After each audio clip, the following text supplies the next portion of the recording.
உங்களுக்கு நிம்மதி உண்டாகுவதாக, தேவனுடைய இரக்கங்கள் அதிகமாவதாக.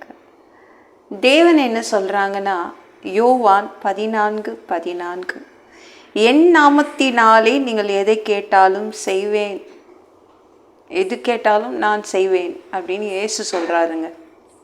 நீங்கள் எதை வேணால் கேட்கலாம், எது வேணுமோ கேளுங்க, தேவன் தருவார், செய்வார். எவ்வளவோ கேட்டு பார்த்துட்டேன், என்னங்க செய்திருக்காரு, என்னை காக்க வச்சிட்டாரு, ரொம்ப நாளாக நான் காத்துட்ருக்கேன், எதுவும் செய்யலைன்றீங்களா? இல்லை, நீங்கள் எது வேணால் கேளுங்க, அவர் செய்வாருங்க. விடாமல் கூப்பிட்டு பாருங்களேன், நீங்கள் எதை கேட்டாலும் செய்வார். நீங்கள் நல்லா விடக்கூடாது, அவர் பிடிவாதமாக நில்லுங்க அந்த இடத்துல. அப்போ அவர் என்ன பண்ணுவார்னா, நின்று செய்து கொடுத்துட்டு போவார். அவரை விட்டு தள்ளி போயிடக்கூடாதுங்க, நிற்கணும், பிடிச்சிக்கணும், அவரை உறுதியாக இருக்கணும். அப்போ என் பிள்ளை விட மாட்டான், நான் செய்து கொடுத்துட்றேன், என் பொண்ணு விட மாட்டா அப்படின்னு செய்து கொடுத்துருவார். எதை கேட்டாலும் செய்வார். அவர் சமூகத்தில் முன்னாடி போய் அழுங்க, வேறு யார் முன்னாடியும் போய் அழுதுட்டு நிற்காதீங்க. நம்மளுக்கு தான் அழுகிறதுக்குன்னே ஒரு இடம் இருக்குது, தேவன்கிட்ட நம்ம அழலாம். நீங்கள் அழணும், உங்கள் அழுகையை மறைக்கணுன்னு அவசியமே இல்லை. தேவன் முன்னாடி எவ்வளோ வேணால் அழுங்குங்க, அவர் ரெடியாக இருக்கார். உங்கள் அழுகை நீங்கள் என்ன வேணால் அழுங்க, அவர் உங்களுடைய அழுகையை துடைக்கிறதுக்கு ரெடியாக இருக்கார். எதை கேட்டாலும் செய்வார். சரிங்களா? உபவாசித்து ஜெபம் பண்ணுங்க, கொடுக்கலன்னா விட்டுறாதீங்க அவரை.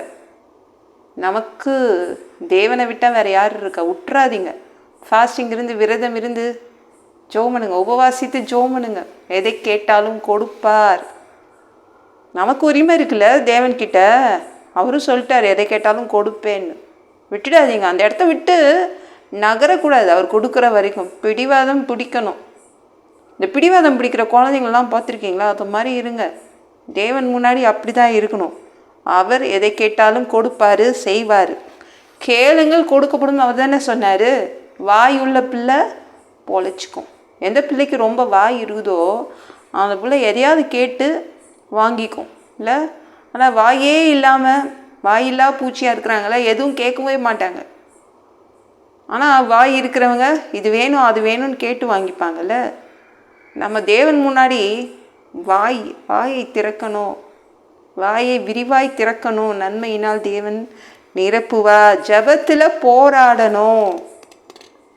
மனிதன்கிட்ட போய் போராடி நிற்காதீங்க, இது வேணும் அது வேணும்னு மனிதன் முன்னாடி போராடாதீங்க. தேவன் முன்னாடி நான் போராட்டம் செய்திருவேன், மனிதன் முன்னாடி போய் நிற்காதீங்க. தேவன் முன்னாடி போராடுங்க, அவர் செய்வார். எதை கேட்டாலும் செய்வார். அவர்லாம் இதை கொடுக்க மாட்டாருங்க, நீங்களாம் முடிவெடுத்தா எப்படி? அவர் கொடுப்பார். நீங்கள் அந்த இடத்த விட்டு நகரக்கூடாது, அவர் கொடுக்குற வரைக்கும் நகரக்கூடாது. சரிங்களா? ஒரு ராஜா இருந்தாருங்க, அவருக்கு ஒரு வியாதி வந்துச்சு. சாதாரண வியாதி வரல, மரண வியாதி. அது மோசமான வியாதி. எப்போ உயிர் போவோன்னு காத்துட்டு இருந்தாங்க எல்லாரும். இப்போது ஏசாயா தீர்க்கதரிசியை தேவன் அனுப்புகிறார். உன் காலம் முடிஞ்சிடுச்சுப்பா, உன்னுடைய வேலையெல்லாம் ஒழுங்குபடுத்திக்கோ அப்படின்னாரு. ஆனால் அந்த ராஜா இருக்காரே ஒத்துக்கலை, அழ ஆரம்பிச்சிட்டார். சவுத்து பக்கமாக திரும்பி அழ ஆரம்பித்தார். ஐயோ தேவனே, எனக்கு இன்னும் உயிர் வேணும், நான் உயிரோட வாழணும், ஏன் எடுத்துக்கிறீங்க, எனக்கு உயிர் வேணும்னு அழ ஆரம்பித்தார். அப்போ தான் அந்த ஏசாயா தீர்க்கதரிசி சொல்லிட்டு போனார், ராஜா எல்லாத்தையும் ஒழுங்குபடுத்துங்க, தேவன் உங்களை எடுத்துப்பாரான். திரும்பவும் தேவன் மாறிட்டார். அப்படியே ராஜா அழுதுட்டோன்னே மனசே மாறிட்டார். எந்த ராஜாவும் அழ மாட்டாங்கள்ல, இந்த ராஜா அழுகிறாரு பாருங்க, அவருக்கு வேணும் அதனால அழுதார். அழுத உடனே தேவன் உடனே மாற்றிட்டார் தன்னுடைய முடிவை. ஏசாயிட்ட சொன்ன, இன்னும் ஒரு 15 வருஷம் இந்த ராஜாவுக்கு கூட்டி கொடுத்துட்றேன், போய் சொல்லிட்டு வா. திரும்பவும் போய் சொல்லு. காம்பவுண்டை கூட தாண்டலை, பாதி முற்றத்துக்கு தான் வந்திருப்பான். அதுக்குள்ளே தேவன்ல சரி முடிவை நான் மாற்றிட்டேன், போய் சொல்லிட்டு வா அப்படின்னு. உடனே திரும்ப ஏசாயா தீர்க்கதரிசி ஓடி போய், ஆமாம் தேவன் உங்களை உயிரோட வச்சுப்பாரான், இன்னும் ஒரு 15 வருஷம் உங்கள் ஆயுசு காலத்தில் கூட்டி தராரானோடனே எவ்வளோ சந்தோஷமாக இருந்திருக்கும்ல. நல்லா அவர் முன்னாடி நிற்க கற்றுக்கோங்க, அவர் முன்னாடி அழ கற்றுக்கோங்க, அவரை விடாமல் கூப்பிடுங்க, பொழைச்சிப்பீங்க. எதை கேட்டாலும் கொடுப்பாரு. சரிங்களா? நம்மளே ஐயோ வியாதி ஊற்றிடுச்சு அவ்வளோதான் அப்படின்னு அந்த ஏசாயா அந்த எசேக்கியா ராஜா நினச்சிருந்தா என்ன ஆயிருக்கும்ல? 15 வருஷம் கூட்டி வாங்கிக்கிட்டானே. நம்ம கையில் தான் இருங்க இருக்குது. நல்லா ஜபத்தில் உறுதியாக இருங்க, ஜபம் பண்ணுங்க. ஜபம்னா என்னங்க? ஐயோ, அது கசப்பு கிடையாது. தேவனோடு பேசுறது. எங்கே வேணால் நின்றுட்டு பேசுங்க. சும்மா இருக்கும்போதெல்லாம் அவரோட பேசிகிட்டே இருங்க, சரிங்களா? நமக்கு தான் எக்கச்சக்க தேவைகள் இருக்குல்ல, கேளுங்க, அவர் கொடுப்பாருங்க. ரொம்ப நல்லவர். உங்களுக்கு கொடுக்கணுன்னு தான் அவர் ஆசைப்படுறாரு. இந்த வீடியோ பிடிச்சிருந்துச்சுன்னா மற்றவங்களுக்கு ஷேர் பண்ண மறக்காதீங்க.